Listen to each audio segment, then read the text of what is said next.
आध्यात्मिक प्रबुद्ध तत्वज्ञानी जैसे शब्दों के साथ हमारे समक्ष अधिकतर पुरुष व्यक्तित्व की ही आकृति रेखांकित हो जाती है, परंतु हमारे बीच एक ऐसी नारी हो गई जिन्होंने अति सामान्य गृहिणी का दायित्व निभाते हुए न मात्र अध्यात्म के शिखर को प्राप्त कर लिया, परंतु हम जैसे अनेकों सामान्य लोगों के लिए जीवन ध्येय प्राप्ति के मार्ग का एक जीवंत आदर्श बन गई। 22 दिसंबर वर्ष 1853 निर्धन ब्राह्मण परिवार में जन्मी थी शारदा देवी। बंगाल के जयराम भाटी गांव में पिता रामचंद्र मुखर्जी तथा माता श्याम सुंदर देवी जी की प्रथम संतान। उनका बचपन अत्यंत सामान्य था। गांव की सामान्य लड़की, खाना पकाना, छोटे भाइयों की देखभाल, गाय बछड़ों को देखना, खेतों में पिताजी को खाना पहुंचाना जैसे कार्य में ही उनका समय व्यतीत हो जाता, परंतु फिर भी नियमित पूजा मंत्र जाप उनके नित्य क्रम का भाग था। उन्हें कभी विद्यालय में जाने का अवसर नहीं मिला, पर जैसे तैसे उन्होंने थोड़ी बहुत बंगाली पढ़ना लिखना सीख लिया था। उस ओर गदाधर, जिन्हें आज हम सब श्री राम कृष्ण देव से नमन करते हैं, उनकी संसार से विरक्ति की ओर झुकाव देख उनके माता तथा भाई ने उनका विवाह करवाना तय किया। तब वे लगभग 23 वर्ष के थे। उनके परिवारजन कन्या को ढूंढने लगे और यह ज्ञात होने पर गदाधर ने उनसे कहा, आप यहाँ वहाँ मत देखो, जिसे मेरे लिए पत्नी के रूप में नियुक्त किया गया है वह रामचंद्र जी की पुत्री है। और उनका विवाह शारदा देवी से हुआ।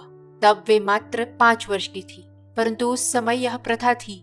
शारदा देवी विवाह के बाद भी अपने घर पर ही रही और अब लगभग उनकी 18 वर्ष की आयु हो गई थी। उस ओर उनके पति यानी श्री रामकृष्ण देव के आध्यात्मिक अनुभवों के बाद उनके व्यवहार से लोग उन्हें मानसिक अस्वस्थ कहकर बातें बनाने लगे और यह जानकर पति की सेवा करने की तीव्र इच्छा से वे कोलकाता से लगभग 60 मील की दूरी पर दक्षिणेश्वर मंदिर, जहां श्री रामकृष्ण देव निवास करते थे, वहीं अचानक यात्रा कर आ पहुंचे। तब उनका शरीर ताप से तप रहा था। श्री रामकृष्ण देव ने भी उनकी ऐसी अचानक उपस्थिति को प्रेम से आवकार दिया, उनकी सेवा भी की, दवाई का प्रबंध किया और निवास की व्यवस्था भी की। और बस तब से शारदा देवी श्री रामकृष्ण देव के देह त्याग तक सदैव उनके साथ ही रही। श्री रामकृष्ण देव ने उन्हें पत्नी का अधिकार दे उनका मार्गदर्शन आध्यात्मिक जीवन के साथ साथ जीवन के हर एक क्षेत्र में किया। उन्होंने एक दिन शारदा देवी से पूछा, तुम मुझे माया में घसीटने आई हो? शारदा देवी ने तुरंत ही अत्यंत सहजता से उत्तर दिया, मुझे ऐसा करने की क्या आवश्यकता है, मैं तो आपके कार्य में आपकी सहायता करने आई हूँ। कैसा पवित्र मन, कैसी अद्भुत पतिनिष्ठा। और वे रामकृष्ण देव की पत्नी के साथ उनकी प्रथम शिष्या भी बनी। देह स्पर्श के बिना भी दो आत्माओं का मिलन, शारीरिक संबंधों से ऊपर सात्विक प्रेम का दर्शन, आदर्श पति पत्नी की आध्यात्मिक एकता का प्रतीक। शारदा देवी के दक्षिणेश्वर आगमन के लगभग 1 वर्ष के बाद फलहरिणी काली पूजा के दिन पर श्री रामकृष्ण देव ने साक्षात एक देवी माँ के रूप में मंत्र आरती के साथ विधिवत उनकी पूजा की और वे नारी निसंकोच, निश्चिंत, निश्चल, साक्षात मूर्ति के समान वहां बैठी रही और अपने पति श्री रामकृष्ण देव के मनोभावों का प्रत्यक्ष अनुभव करती रही। इस अवस्था में उन्होंने अद्वैत काली माँ जगत जननी की विश्व व्याप्त शक्ति व गुणों का प्रत्यक्ष अनुभव किया होगा। तभी तो उनका मन विश्व मातृत्व के भाव से ओतप्रोत हो गया और तब से वे सबकी शारदा माँ बन गई। और श्री रामकृष्ण देव उन्हें साष्टांग प्रणाम कर बोले, हे माँ, मैं तुझे प्रणाम करता हूँ। प्रातः 3 बजे उठ गंगा स्नान के बाद मंत्र जाप ध्यान करना, रामकृष्ण देव के भक्तों व शिष्यों के लिए भोजन बनाना, परोसना, बर्तन आदि सारे गृहस्थ कार्यों में शारदा माँ व्यस्त रहती। कहा जाता है कि 3 किलो आटे की तो मात्र रोटियां ही वे प्रतिदिन बनाती थी। श्री रामकृष्ण देव के लिए भोजन की थाली भी वे स्वयं ले जाती और उन्हें प्रेम से भोजन करवाती। वे मंदिर प्रांगण के उत्तरी भाग में नाहबत नाम के 50 वर्ग फुट से भी छोटे कक्ष में रहती।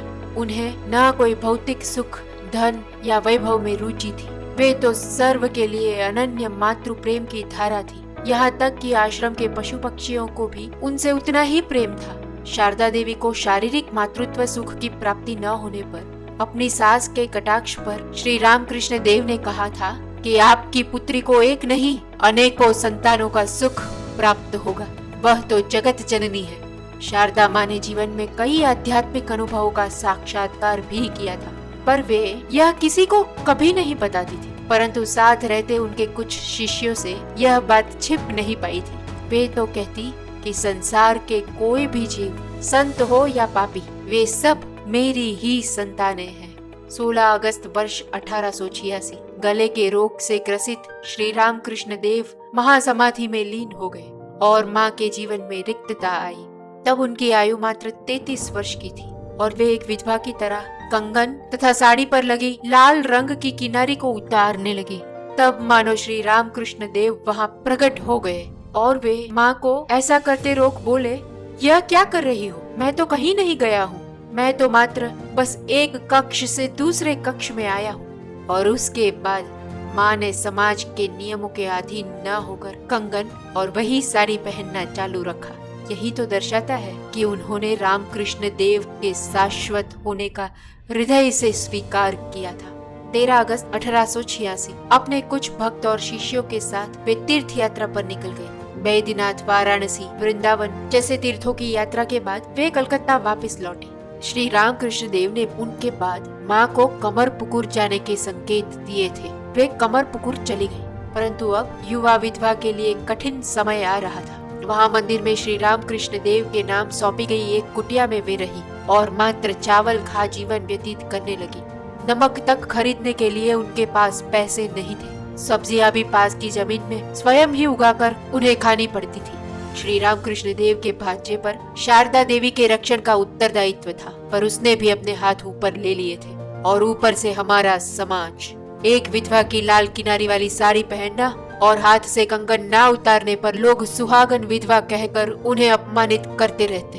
परंतु यह सब लंबा ना चला। माँ काली का आशीर्वाद जो था, गोलप माँ, स्वामी योगानंद, योगिन माँ के समेत उनके कुछ शिष्यों व भक्तों ने कुछ धन इकट्ठा कर सम्मान से उन्हें फिर से कलकत्ता ले जाने के लिए अनुरोध किया और अप्रैल 1888 में वे वहाँ पहुँची, क्योंकि उनका उद्देश्य तो श्री रामकृष्ण देव के आध्यात्मिक मिशन नियुक्त कार्य की पूर्ति था। वे सरल वरन अनुशासन प्रिय माता अत्यंत गूढ़ उपदेशों को सहज व्यवहारिक तथा सरल भाषा से शिष्यों को सिखाने में कार्यरत रहती।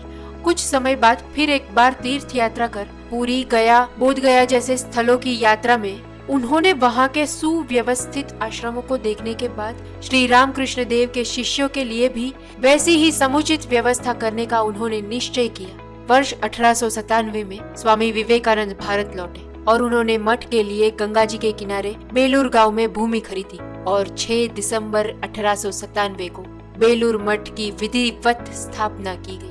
अब माँ सांसारिक विरक्ति का तीव्र अनुभव कर रही थी। जब मानव जीवन में कोई भी इच्छा, दायित्व शेष नहीं रह जाती, तब वह कभी भी देह त्याग कर सकता है। बस वैसी ही स्थिति थी उनकी। निश्चिंत, मुक्त, विरक्त, भक्ति में लीन, सबके लिए मातृ प्रेम की गंगा। भक्तों को उनकी ऐसी परिस्थिति पर चिंता होने लगी और तब उनके जीवन में राधा आई।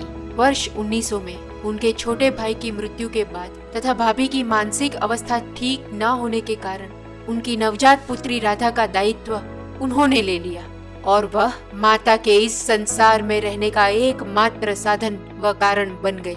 अब वर्ष 1919 के बाद उनका स्वास्थ्य बिगड़ने लगा था। उनका दायित्व भी अब पूर्ण हो चुका था। उनके अंतिम 3 दिनों में वे लगभग मौन में रही और फिर अपने एक भक्त के आग्रह से पूछे जाने पर उनके मुख से एक संदेश बह चला, जो आज सबके लिए अत्यंत सरल और व्यवहारिक है। उन्होंने कहा, कभी भी दूसरे के नहीं परंतु अपने अवगुण देखो। कोई भी पराया नहीं है, समस्त जगत तुम्हारा है।